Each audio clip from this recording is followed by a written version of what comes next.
Hey, Barry Schaefer here, founder and director of Inward Resources. This past Christmas season, there seemed to be a lot of car commercials showing people giving a car as a gift. To be honest, presenting my wife with a car with a big red bow as if it's a surprise, as if it's been paid for, is not an ad that I can closely identify with. But it's still easy to have a moment of measuring myself against this standard that's been put in front of me. And I'll put myself on a gerbil wheel of spinning that's fueled by this picture of production and performance and accomplishment that I've just seen in the ad. Well, what struck me is how easy it is to create this same measuring game in our spiritual lives and in our ministries. In youth ministry, we might attend a conference or read a post or a tweet about a successful event or some exponential growth in numbers. And we instantly get this burden of, well, why haven't I gotten to that point? Or why haven't I pulled that off? And we feel this guilt, and we immediately put ourselves on a gerbil wheel of spinning, fueled by a picture of production and performance and accomplishment that we've just read about or heard about. And then we hit a passage like this from Jesus in Matthew chapter 11. "Come to me, all who labor and are heavy laden, and I will give you rest.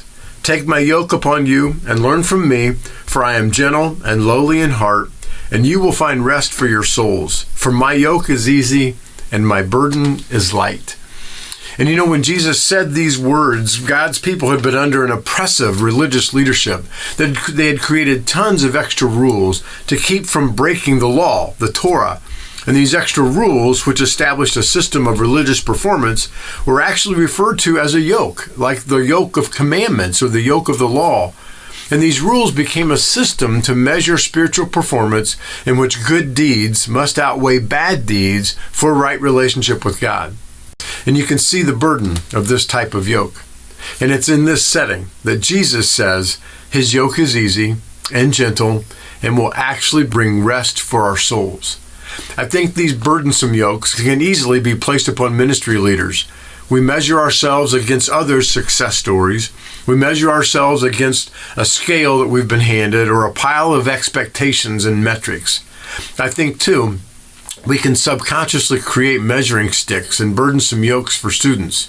We give off signals that say, you need to be doing these things to achieve a certain maturity, or you need to participate in this to be seen as a leader. Or we'll say, I need your involvement to feel your support. Jesus says, quit measuring your ministry. Quit tasking people.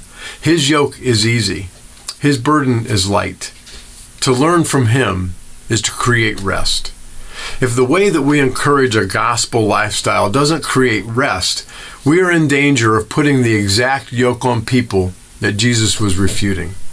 I invite you to explore his easy yoke, the yoke that Jesus teaches us that brings rest. Thanks for checking in. I hope this 3-minute thought is as helpful for you as it has been for me. Thanks.